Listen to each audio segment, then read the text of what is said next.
Libra 25, information in the symbol of an autumn leaf. So it's not the autumn leaf that we're looking at, it's the symbol of the autumn leaf. And the information that we're looking to gain from our understanding of this metaphor is very profound. The autumn leaf is colourful, it's beautiful, and yet it's dying. Now we can look at the dying, it's not helpful anymore, it's been thrown away by the tree. It's useless on the face of it. Or we can look at the beauty. It's a wonderful thing to see, an autumn expression of leaves. Look, the golds and the reds is almost unparalleled in beauty. And also, of course, the leaf is used for compost. It creates soil and eventually creates more new life. So if anybody were to see an autumn leaf as a symbol of death and dying and waste, they're not looking at it optimistically. And this degree, Libra 25, is very much to do with that. Optimism, faith, seeing the silver lining rather than the cloud. Jones called this tact. This was his keyword. Finding something to say about a situation which emphasizes the positive. There is a teaching in Sufism about the master Christ, because in Sufism they acknowledge Jesus Christ as a master or prophet. And the story goes like this, that Jesus is walking along with somebody and there's a dog in the street rotting away. He died many weeks ago. And his companion says, "Look at that disgusting dog." And Jesus said, "Yes, but didn't it have very good teeth?" That's the story. The idea is that we can always find something to say about a situation which is positive. And we can take this approach to life and expand upon it. So whenever we meet a person, they might not impress us with their wisdom or their ability or anything. They might not impress us. But if we approach them with this attitude, we look for something within that person. We look for the best that we can find, and we focus on that. So when you see somebody who's not really very highly skilled or intelligent, you might ask them what their work is and focus on how committed they are to finish the job, and it might be a job of carpentry or road digging or whatever, but they'll have certain qualities about themselves that they feel good about, strength of physical body or determination to finish the job or something else, and you have to find that.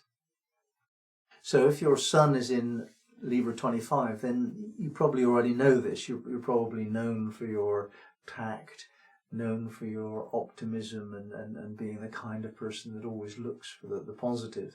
If your moon is in Libra 25, then you feel a bit undervalued unless somebody looks for that in you. It's important for you to be seen as whatever it is you find is good. So we can approach the same wisdom in different ways according to the planetary position. Now, in a sense, the real secret of this degree is to do with training your attitude of perception. We can see that there's a subtle side to what the mind can do. The mind follows patterns of logic and repetition all the time, but when we actually give it a chance to balance the more aggressive left brain with the more subtle and sensitive right brain, when that balance is found and we look beneath the surface of things, then the subtle reality is that all things serve something. All things are serving something else. This is the whole process of creating and destroying that keeps the dynamism of life going.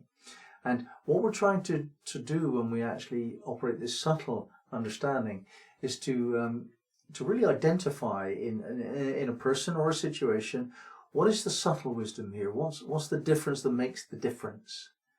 And then by focusing on that brings the light of concentration and attention to it, and it empowers it. So it actually means that people are more inclined to do what they can do the right thing, do the best thing, take the best opportunity in any situation. So if we look below the surface of things and find a subtle understanding in the mystery of this degree, it is to do with the great cycles of change in life. Some things are coming into being, but some things are dying away, and neither is better than the other. However, dying and death are not much celebrated. We tend to think that dying and death are the negative, the punishment, the downside of life. It's not true, it's not fair, it's just wrong. It's not the wisdom that a true esotericist is looking for. And this is true of any person. If you actually notice that a person's strongest quality is destructive, that they actually mess things up, they break things, they destroy situations. Yeah, it on the face of it, you don't want to be with them, but the more subtle understanding is that they're serving the functionality of destroying what is timely. You can find that in a person. They come along and they just break a situation, so it all separates and reformulates into a different expression of the same components.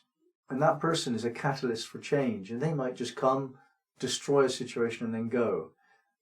If you don't know that that's what they're doing, it would be very easy to judge them as a destructive force.